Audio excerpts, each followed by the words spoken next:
Back here live at RFO, Big Guns 21. Gonna have the pro fights momentarily. We're gonna kick things off with JT Miller and Marcus Maulding. John, talk about that fight. JT Miller looking to go 2-1 and bounce back from a TKO loss in his last outing. We talked about it at the opening. JT Miller is a beast. However, to be critical, one of the things that I felt that JT Miller did in his pro debut, he was just a little too cautious. He's got to come out and just throw caution to the wind, do what he does. He is a fighter. He throws hands, he throws with power, just get things done.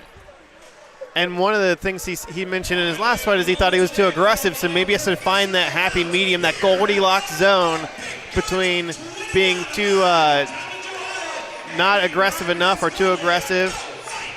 We're going to figure out if he is ready to go here for his third pro fight. We're going to send things back to Jake Digman to get our pro fights kicked off.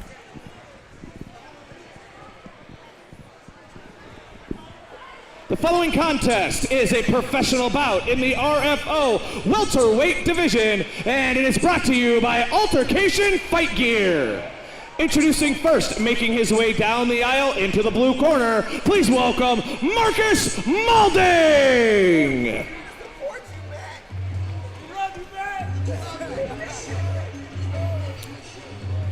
Marcus Maulding coming out of Michigan here. 2 wins, 2 losses. Both of his wins via stoppage in the first round. His debut, he got a TKO in 1 minute and 38 seconds. In his last fight, just a few weeks ago in his native Michigan, got an armbar in the first round as well. Yeah, if there's one thing about Marcus that you need to know is he stays busy. This is his 5th fight in 2016, all at the professional level. He's also had 2 fights at the amateur level in 2016.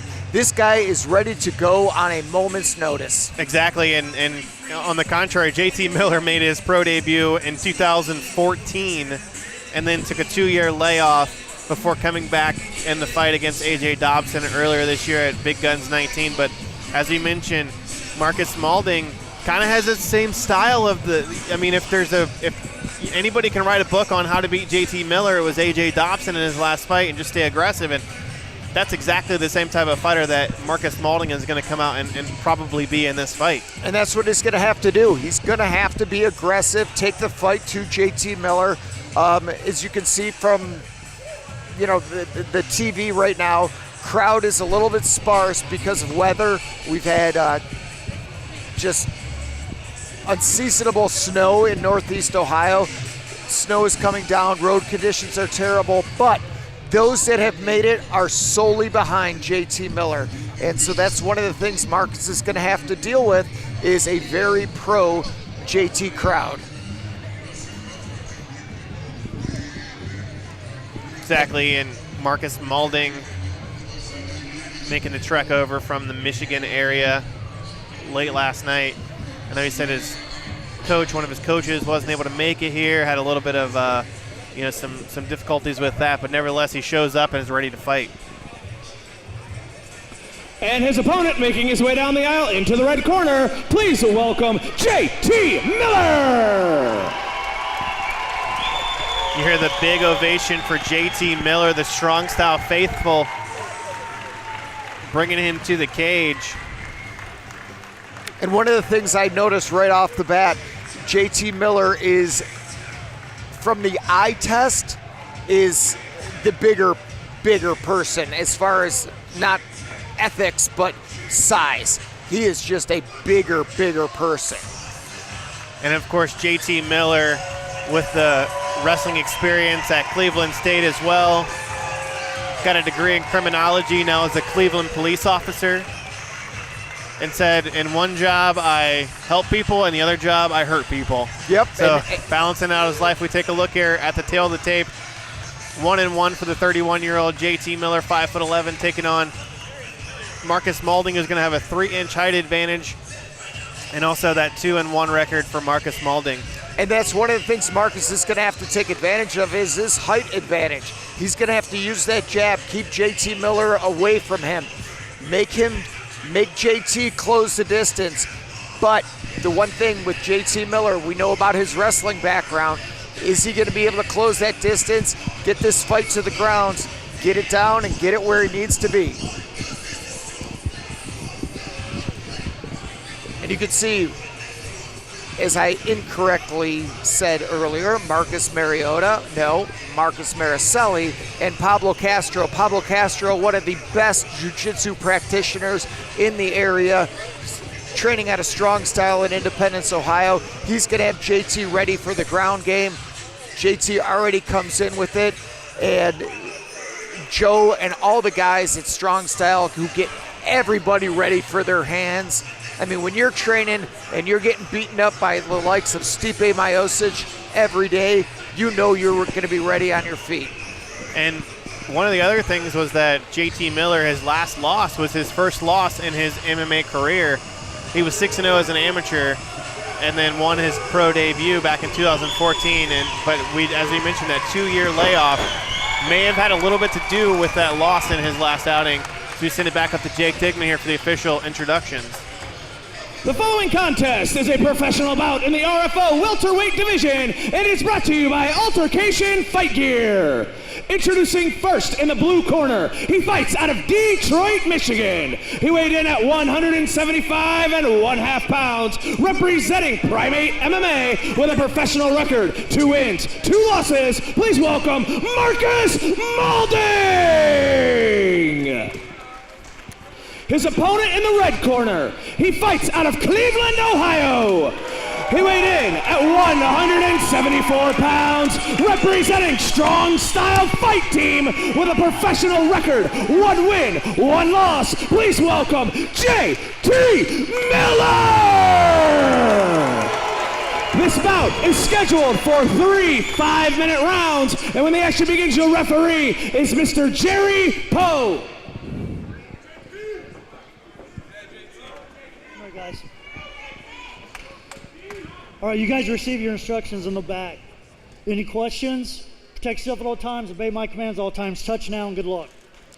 Set to go pro welterweight bout here. RFO Big Guns 21, Marcus Maulding in the gray and orange, JT Miller in the red. Jerry Poe is your referee for this one. I think this is going to be a fun bout here, John. Yeah, I think JT Miller, he's got the height disadvantage, but I expect this fight to go to the ground pretty quickly. See Maulding come out the southpaw.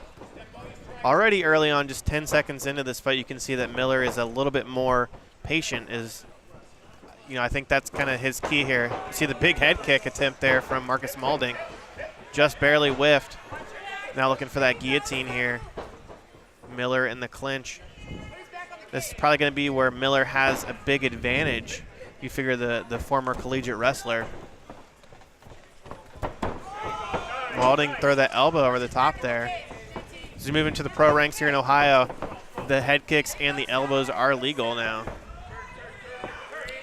And Maulding's doing a good job. He's controlling JT Miller right now, making sure he doesn't take too much damages. Nice knee to the body there. Miller answers with one of his own.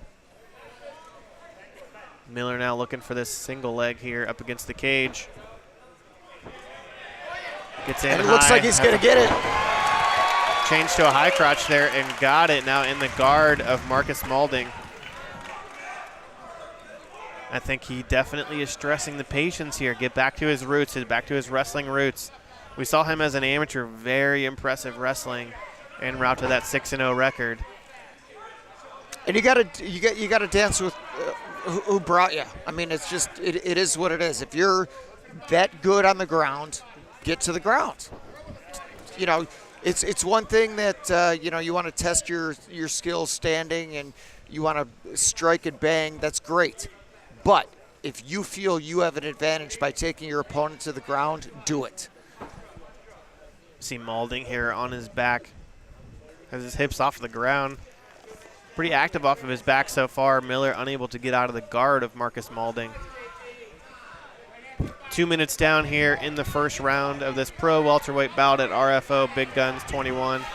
Some shots to the body there from JT Miller, looking to try to open up that guard potentially. Maulding now with that high guard and opens it up. Maybe looking for a triangle here, but Miller doing a good job of posturing up. Miller slams him down, does a nice job with that. One of the things that I like already about Maulding, he's got it pretty much, not right now, but he had a very high guard. You know, trap those shoulders, keep them down. He's got to get those get those shoulders trapped. And that's the way he doesn't absorb that much damage. And what it seems like Maulding is doing here, though, he's not super aggressive off of his back. It looks like he's waiting for Miller to make a mistake and try to catch him in something here, which a guy that's as seasoned of a grappler with the type of grappling coach and jiu-jitsu coach like Pablo Castro and JT Miller, I'm not sure if he's going to make a mistake. And Miller right now is doing a good job. He's controlling the neck. Maulding threw up those legs. Now and he's out of the guard. He goes for a heel hook. Miller looking to try to finish this here. Is Maulding trying to get away? And it looks like he might get this. Looks like he might be able to finish this heel and hook he's here. Got it. Impressive.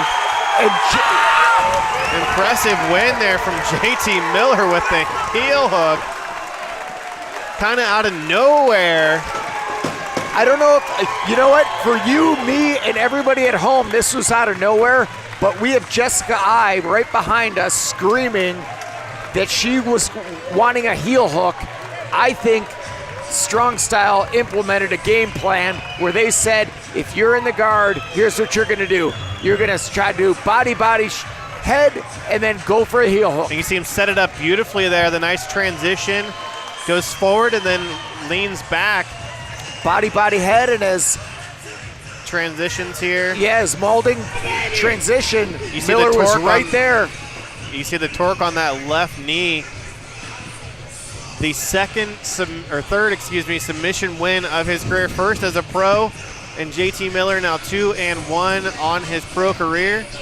And the interesting thing was, JT Miller, it looked like, in retrospect, and hindsight is 2020, he was looking for that all along. Send it up to Jake Digman here for the official result. Ladies and gentlemen, referee Jerry Poe calls a stop to the action at 3 minutes and 27 seconds of the very first round, declaring your winner by heel hook submission, JT Miller!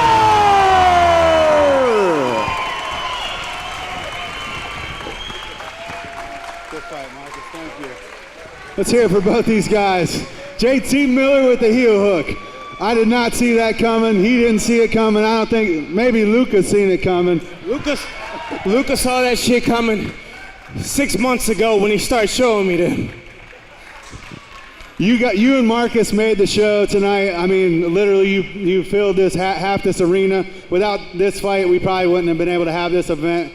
Huge props to you, man. Mad respect. What do you got to say to all this fan base? Man. All right, settle down so I can talk. It feels so good to win again.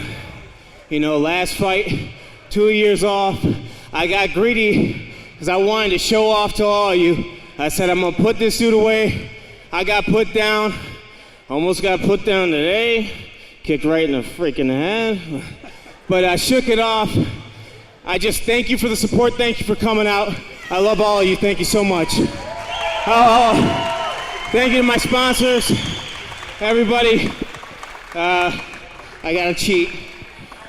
RMFA, go out and get your car fixed. Liberty Financial, get a home loan, and a bunch of other ones I can't remember. And thank you to my team, the best team in the world, Strong Style! Let's hear it for your winner one more time, JT Miller. Thank you, sir. Thank you so much.